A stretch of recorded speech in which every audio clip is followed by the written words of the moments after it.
Thank you for joining us here at eSIM Studios. It's a pleasure to have you back in here with us. Now, we have a number of Google Pixel news, information, updates, what have you, that we need to get to. I wanted to get the Pixel 9 Pro Fold, ended up not getting it, but very tempted to get this Pixel 10 Pro Fold. The only thing really holding me back was the cameras. And I've added Google many a times stating, look, if you're going to put out a $2,000 phone, a $2,000 foldable, at the very least, it's got to have the very best camera sensors, right? So I was thinking, we're getting closer to launch for this upcoming Pixel 10 series, and we've gotten some leaks here and there. We've gotten a full render. We've got information on the other Pixel 10 devices that are coming out. So I knew it was just a matter of time when we get the full details. And today we got them. And I'm sorry to inform you, it does not look that good. So once again, the Pixel 10 Pro Fold, the foldable from Google, is going to have subpar camera sensors, meaning it's not going to have the same sensors that the Pixel 10 Pro is going to have. It's not going to have the same sensors that the Pixel 10 Pro XL is going to have. They're going to release a $2,000 phone with Pixel 9a camera sensors. No, I'm not lying. I am not lying. They are going to put the same sensors that are in the Pixel 9a, a $499 phone. It's a quote-unquote mid-range phone. Gonna take those same sensors and put them in the Pixel 10 Pro Fold. So how does that make customers feel? Probably not good. So let's get into the details. So I got some information on some other Pixel 10 series devices. We'll go through the whole information set here. I have graphics. I have everything you're going to need right here at eSIM Studios. So we are before we get into this disclaimer, it may seem like I'm bashing Google today, and maybe I am, but look, we here at eSIM Studios, I like to give you my honest opinion. When I get excited, when I feel like a company has done something really good, and y'all all know that, I love to troll Apple, but every now and then I'll give them respect when respect is due. I'll give them their props when they do something good, or when they add something to a phone or update that increases or improves performance. But I also give blame or give my opinion on what I don't like. And this is something that I don't like. So we're just being honest here. Now, again, disclaimer, Pixel is probably my favorite phone of all time as far as the line, right? The Pixel line. Have had every Pixel ever made. I've had every Nexus ever made. I even had the OG Pixel G1. Some of y'all might not be old enough to remember that. But the OG Pixel G1 from Google. So I love these phones, right? And I'm not getting a Pixel, right? Now that we have this information today, I know what phone I'm going to get. I'm going to get the Pixel 10 Pro XL.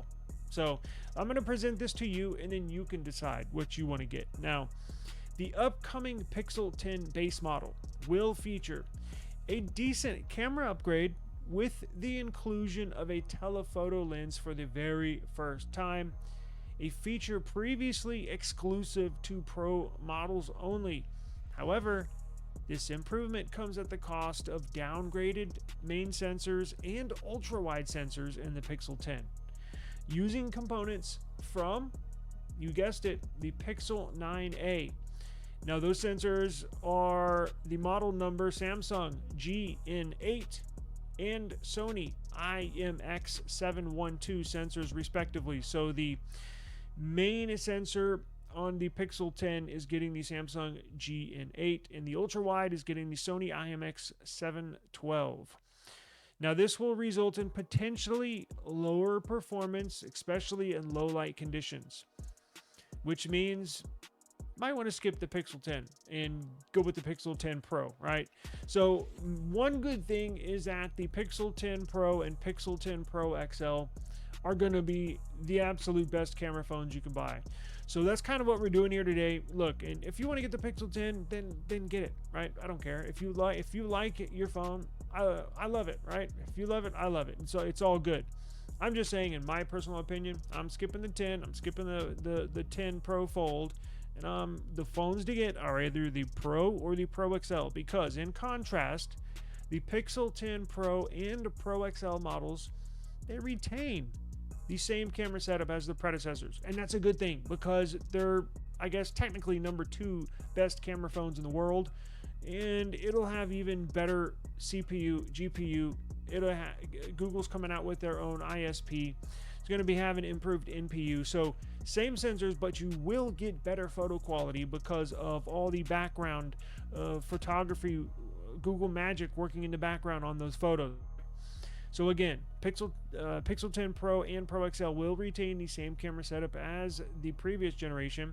The Pixel 9 Pro and Pro XL, while the Pixel 10 Pro Fold will receive only a minor primary camera sensor change.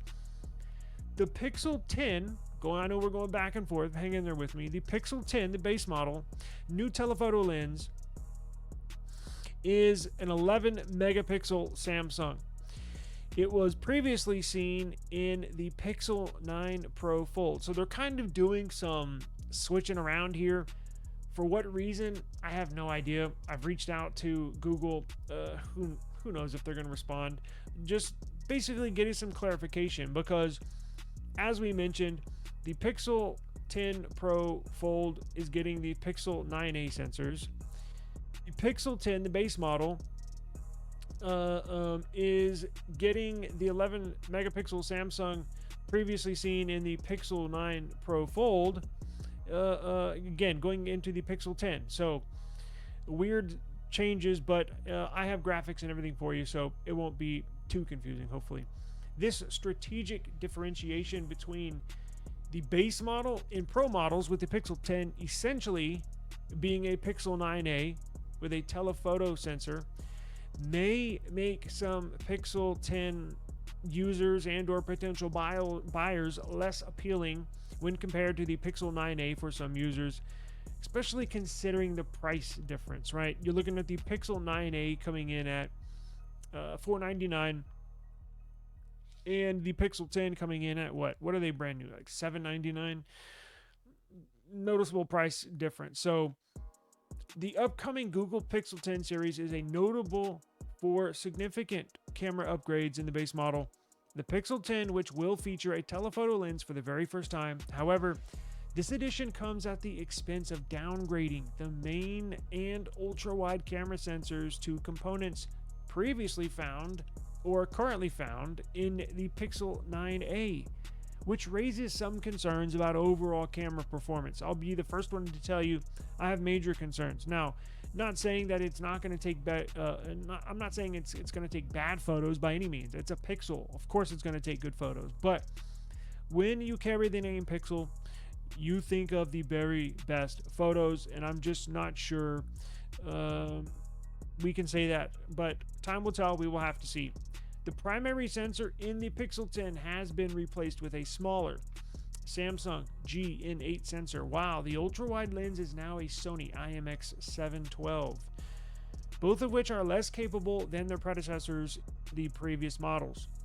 This change moves the base Pixel 10 away from the usual camera configuration where the Pro models only had an additional telephoto capability, indicating a shift in Google's strategy to differentiate between the basics and the Pro models. Now, Pixel 10 Pro and Pro XL will retain their camera configurations, the same camera configurations from last year's Pixel 9 Pro and 9 Pro XL, meaning they won't see changes in hardware. The primary sensors remain the larger Samsung GNV, while the telephoto and ultra-wide lenses also remain the same. The Pixel 10 Pro Fold, swapping the main sensor to a Samsung GN8. Overall, while the Pixel 10 represents an evolution in adding a telephoto option to its lineup, it does so by compromising on the quality of core lenses, shifting closer in specifications to the Pixel 9a than what is expected from an upgraded version. The key question remains whether the new telephoto feature justifies these compromises, especially if Google maintains a smaller price point of $799, just as it did last year for the base Pixel model, Pixel 10 I'm talking about. The long-term implications of these changes and their market reception will become clearer following the series release. Now, Taking a closer look at the graphics, I compiled all these sensor changes into the entire Pixel 10 lineup, as well as previous sensors used in last generation Pixels.